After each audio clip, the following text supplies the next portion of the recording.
Jangan lupa subscribe di YouTube channel Metro TV News dan juga nyalakan notifikasinya. Pemirsa, pada tahun 2030 mendatang, pemerintah menargetkan lifting minyak Indonesia mencapai 1 juta barel per hari dan untuk gas sebanyak 12 miliar standar kaki kubik per hari. Target ini ditetapkan di tengah ancaman global mengenai energi fosil. Walaupun dianggap sebagai sumber emisi karbon, banyak perusahaan migas terus berupaya untuk menggunakan teknologi rendah karbon untuk mengurangi emisi karbon dari produksi migas. Bagaimana tentang kebutuhan energi di Indonesia dalam proyeksinya dari data berikut? Kita akan coba melihat kebutuhan untuk gas, minyak, batu bara, dan juga EBT atau juga energi baru terbarukan. Data yang Anda lihat ini ditulis dalam ukuran million tons of oil equivalent atau juga juta ton setara dengan minyak bumi. Dari gas kita bisa melihat ada dua pertumbuhan signifikan. Dari 2020 sebesar 61 menjadi 109,1 di tahun 2030 nanti, dan juga akan terus naik hingga ke 197,7 di 2050 mendatang. Kebutuhan minyak ini juga sama, diproyeksikan akan terus meningkat dari 82,8 di tahun 2020, ini akan menjadi 242,9 di tahun 2050. Batu bara juga terlihat ada proyeksi kebutuhan yang semakin meningkat hingga 255,9 di tahun 2050 dari kebutuhan 104,8 di tahun 2020. Yang terlihat sangat signifikan, pemirsa, adalah kebutuhan energi baru terbarukan yang diproyeksikan mencapai 315,7 di tahun 2050. Ini proyeksi kebutuhan di Indonesia.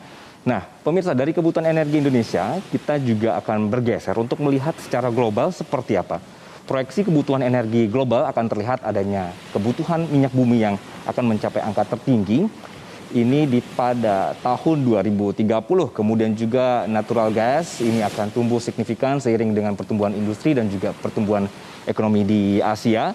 Lalu penggunaan batu bara ini juga akan terlihat di sini akan rebound dalam waktu dekat dan penurunan penggunaan secara drastis akan terjadi setelah tahun 2030. Begitu pemirsa.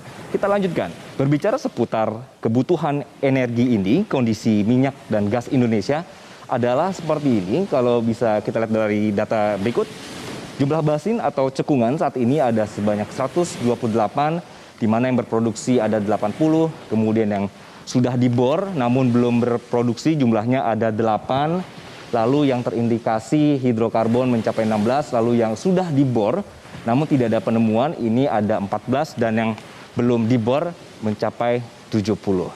Nah, pemirsa, dari kondisi minyak dan gas Indonesia ini, kita bisa melihat bahwa ada bauran energi di 2020 hingga 2050, berikut adalah datanya. Terlihat di sini, dari 4 energi ini yang terlihat persentase yang menurun adalah minyak dan juga batu bara.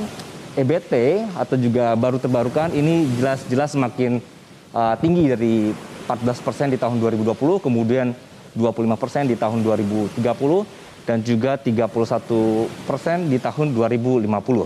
Ini menunjukkan ada semacam transisi era energi baru dan juga ramah lingkungan yang semakin meningkat setiap tahunnya.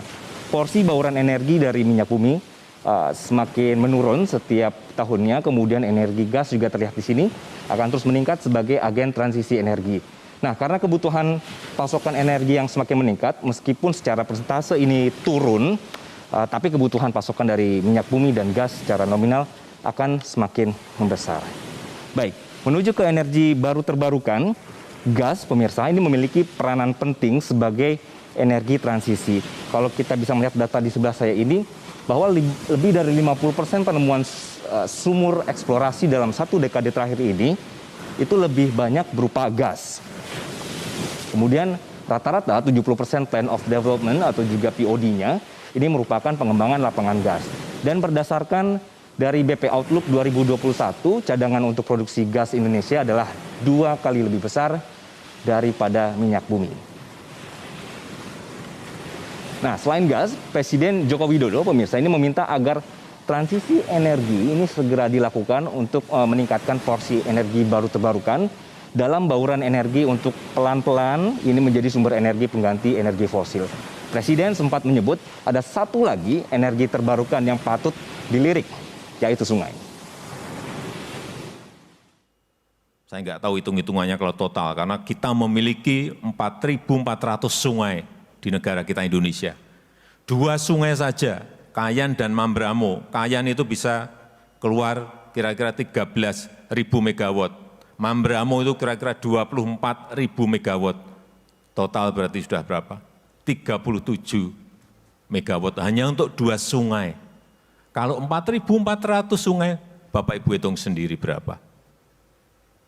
Inilah kekuatan ekonomi hijau yang diproduksi dari energi hijau yang kita miliki. Baru urusan sungai, geotermal, belum angin, bayu, belum arus bawah laut, belum solar cell. Inilah sebuah potensi yang kalau kita kelola dengan baik, dengan konsistensi dan keberanian untuk melakukan terobosan ke sana, ini akan menjadi kekuatan. Wow, hebat sekali ya pemirsa. Dari sungai saja sudah menjadi energi di Indonesia ke depannya. Baik, gas ini menjadi energi transisi dan kekuatan energi baru terbarukan akan diakselerasi untuk perpindahan energi di tanah air. Saya Anggi Hasibuan mengakhiri Metropedia untuk edisi kali ini.